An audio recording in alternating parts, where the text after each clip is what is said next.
훅 인터뷰. 모두를 위한, 모두를 향한, 모두의 궁금증 훅 인터뷰.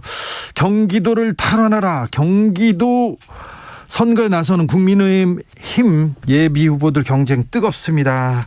먼저 만나보겠습니다. 유승민 전 의원 오셨습니다. 어서 오세요. 안녕하십니까. 네. 유승민입니다. 대선 후에 상당 기간 못 뵀어요. 어떻게 지내셨어요?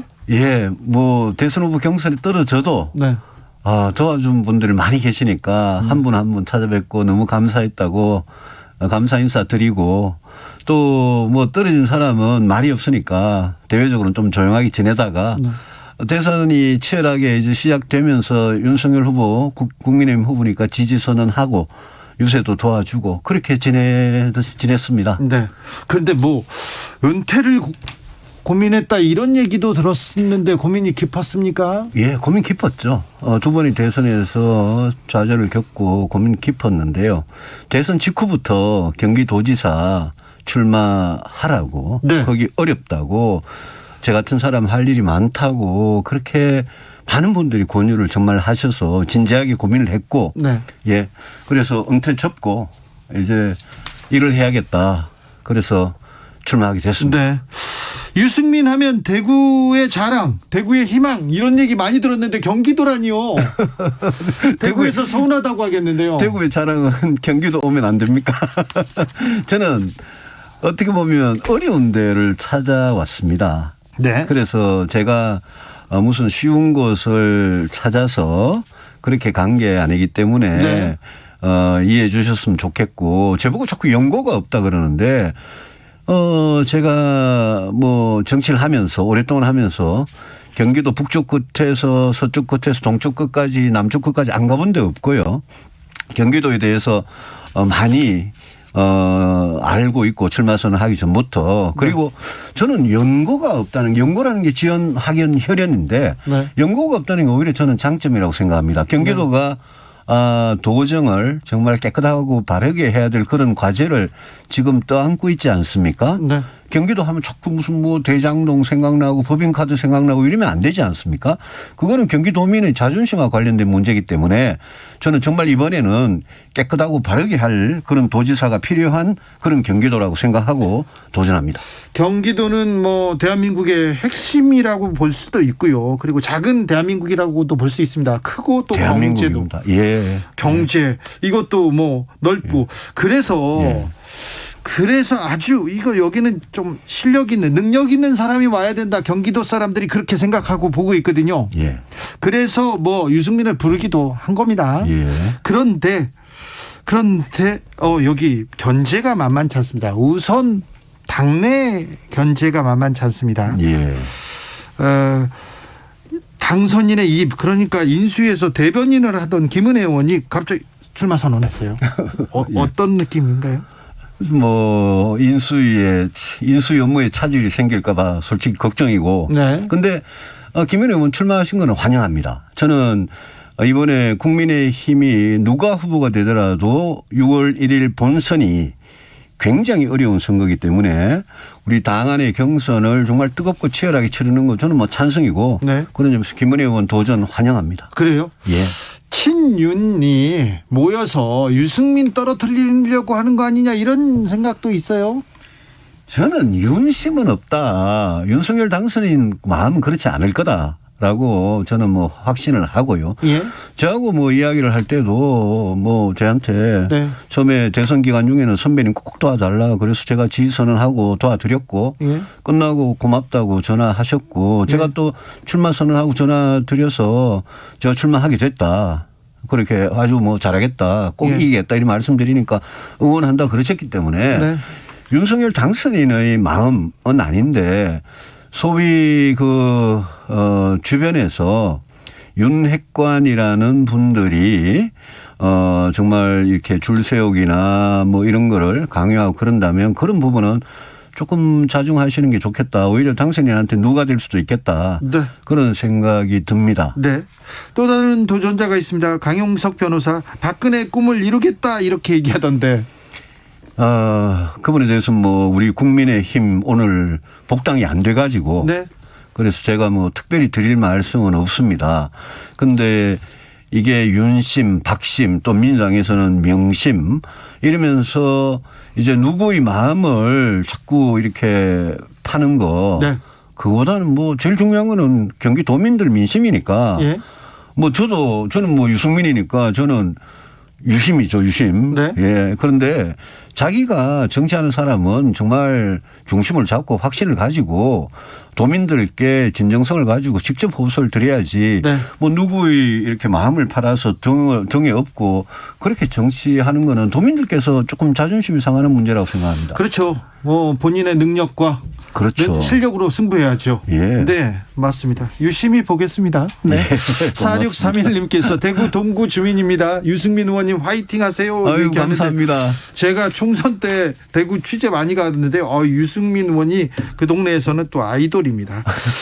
그런데요, 전임 이재명 경기도지사가 네네. 성남에서 경기도에서 네. 굉장히 그 지지를 받았어요. 지지를 그랬습니다. 받았고 예. 행정가로서 또 예. 능력도 예. 또 보여줬지 않습니까? 어느 정도? 예, 그렇습니다. 굉장히 그 코로나 사태 때나 네. 또 여러 가지 일선 행정에서 아주 판단이 빠르고 네. 또 행동력이 뒷받침이 되고 저는 그런 부분은 굉장히 뭐 배울 점이라고 생각을 합니다. 네.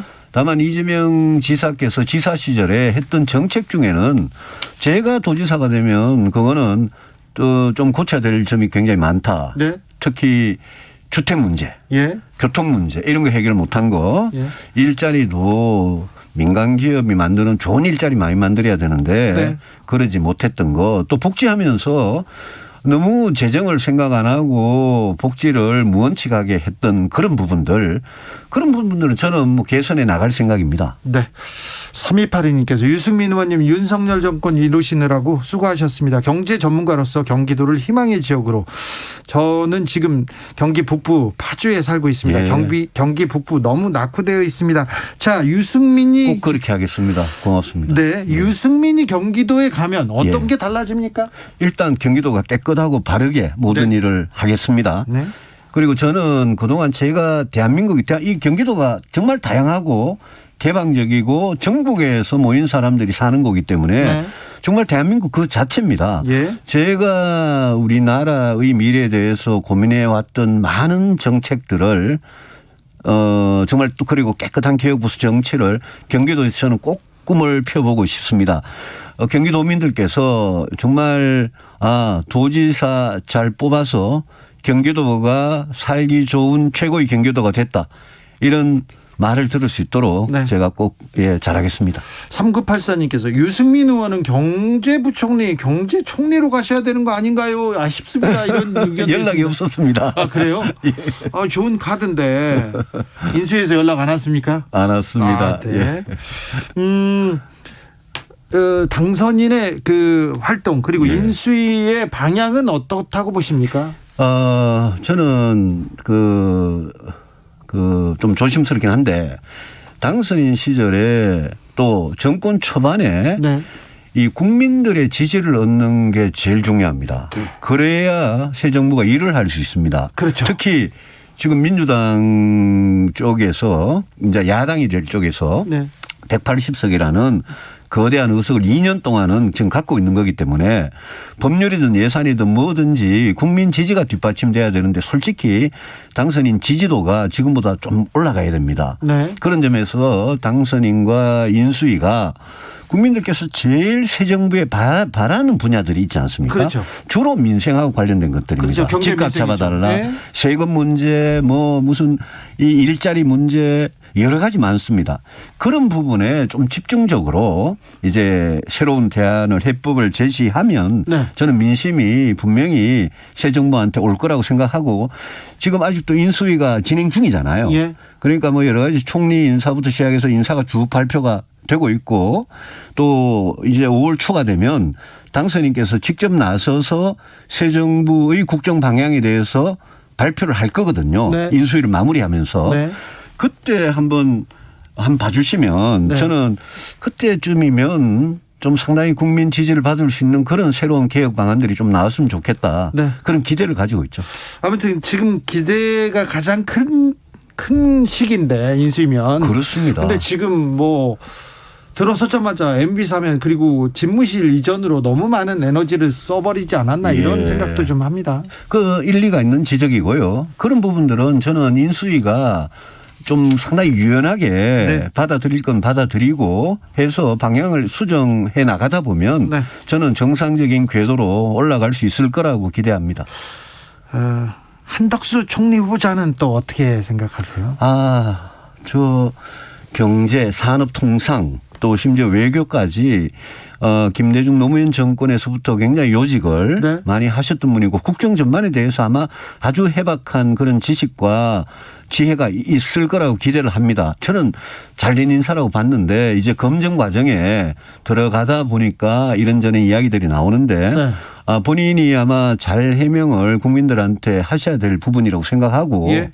당초에 저는 뭐 민주당에서 총리 인준에 큰 문제가 없겠구나 이렇게 생각했는데 네. 조금 두고 보시죠, 그거는. 예. 그렇죠. 공직 생각을 안 하셨는지 고문하시면서 돈을 너무 많이 받으셨어요? 예, 그 부분은 아마 정확한 해명이 필요한 부분 같습니다. 그만큼 기여를 하셨는지 네. 그게 국무총리라는 정말 이 아주 중요한 공직을 하기에 결정적인 어떤 결격 사유가 되려는지 네. 그런 부분은 조금 지켜봐야 되겠습니다. 알겠습니다. 아무튼 18억 원이 뭐 국민 감정이 또 있고 그렇습니다. 또 임대 수익 6억 원도 이거 뭐야 예. 이렇게 생각할 테니 예. 이 부분은 좀 인수위에서도 좀 잘 헤아려야 될 것 같아요. 네. 예. 0912님께서 저는 국힘 싫어합니다. 민주당 지지자고. 하지만 유승민 의원님 지지합니다. 원내대표 감사합니다. 시절 명연설 기억합니다. 그리고 경기도민으로서도 기대하겠습니다. 네, 감사합니다. 예. 일부 시민들이나 국민들이 유승민이 보수의 가장 강력한 후보다. 나오면 큰일 난다 이렇게 생각하는 사람들이 많기도 했었어요. 자, 국민의힘에서는 경선 룰 그런 거 어떻게 됩니까? 이견은 없습니까? 저는 선수고 심판들 정하는 대로 무조건 따를 겁니다. 당장 내일 아침부터 경기도지사 예비 후보들 네. 공천관리위원회 면접이 있습니다. 네. 오전에 거기 가서 면접에 응할 거고 아마 지금 이 경선의 시한과 네. 또 공천 확정자 발표를 4월 22일 날 경기도 경우에 한다고 이미 다 정해져 있습니다. 네. 좀 그 스케줄 따라서 열심히 하겠습니다. 유승민도 면접 봐야 됩니까? 당연하죠. 그렇습니다. 예. 룰대로요? 네. 예, 당연히. 알겠습니다. 민주당 후보들에 대해서는 어떻게 보십니까? 좋은 후보들이고 잘 아는 분도 그중에 계시고요. 네. 조정식 의원님 같은 네. 경우에는 옛날에 같이 일도 했었고요. 네. 안민석 의원님 아주 유명한 분이고 네. 또 김동연 부총리 네. 이 문재인 정부의 첫 경제부총리였지 않습니까? 네. 제가 국회 기획재정위원회에서 늘 바로 옆에서 이렇게 서로 대화하던 분이고 네. 다 잘 압니다. 어느 분이 민주당 후보가 되시든 네. 국민의힘 입장에서는 이번 경기도 선거가 정말 어려운 선거이기 때문에 네. 제가 후보가 되면 정말 최선을 다해서 우리 빼앗겼던 경기도 찾아오고 또 잃어버린 경기도의 자존심 네. 반드시 회복시켜 드리겠습니다. 이거 너무 칭찬만 하지 마시고요. 예. 솔직히 누구랑 붙을 것 같습니까? 지금은 김동연 전 부총리께서 여론조사가 조금 앞서고 계시고 네. 한데 그 안에 민주당에서 어떤 변화가 있을지 모르지 않습니까? 예. 단일화가 있을 수도 있고 그렇기 때문에 상대방 후보에 대해서 말씀드리는 건 굉장히 좀 조심스럽습니다. 네. 김동연 후보가 지금 유승민 의원한테 대표적인 경제통 정치인이고 정치인 중에서는 경제하면서 첫 손가락에 꼽히니까 좀 견제구를 날렸나 봅니다. 혼수 말고 실제 뛰어봐야 이 경제는 안다. 현장 경험 없다. 그렇게 얘기하셨는데 그 말도 또 일리가. 그게요. 이제 우리 공직자 중에 정말 소신을 가지고 열심히 하는 공직자도 있고 네. 윗사람 눈치 보고 시키는 대로만 하는 사람도 있는데 이 김동연 부총리는 평생 그냥 이렇게 공무원만 해오신 분이고 네. 저는 공무원을 안 해봤습니다. 그렇죠. 저는 젊을 때부터 경제학을 공부하고 늘 비판하고 연구소에 대안을 있었고요. 제시하고 네. 이렇게 했으면 좋겠다라고 늘 제안을 제시하고 정치에 들어와서도 23년 동안 그렇게 했습니다. 그래서 그 비판에 대해서 제가 조금만 말씀드리면 예컨대 97년 98년에 IMF 위기가 왔을 때 네. 그때 KDI라는 연구소에서 제가 있었는데 네. IMF 위기에 대해서 경제 위기 극복을 위한 구조조정 종합 대책이라는 보고서를 제가 총괄을 했는데요. 그런 보고서는 김대중 정부에서 뭐 거의 그대로 채택이 되고 IMF나 그 세계은행 같은 데에서 굉장히 격찬을 했던 보고서입니다. 그래서 이제 우리 김노현 부총리께서 제가 이제 앞으로 만약 후보 대 후보로 붙으면 치열한 토론을 통해서 이제 저한테 대한 그런 공격 같은데 제가 충분히 설명을 드릴 수 있도록 하겠습니다. 알겠습니다. 그 보고서는 관과도 언론계에서도 굉장히 유명했습니다. 그거 아십니까? 그럼요. 저도 읽었죠. 예.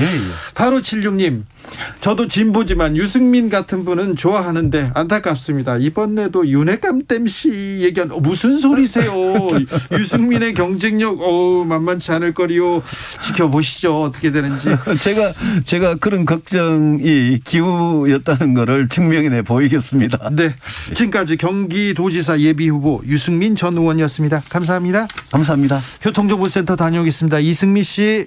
네, 이 시각 교통 상황입니다. 영동고속도로 강릉 방향으로 퇴근 정체보다는 사고 여파로 밀리고 있습니다. 서안산에서 1km 구간 승용차 관련 사고 여파로 밀리고요. 서안산 이후로는 소통 원활합니다. 인천 방향으로는 신갈 이후로 정체가 되는데요. 동수원에서 북수원까지 막힙니다. 군포에서 반월터널까지도 정체고 월곶 분기점에서 서창까지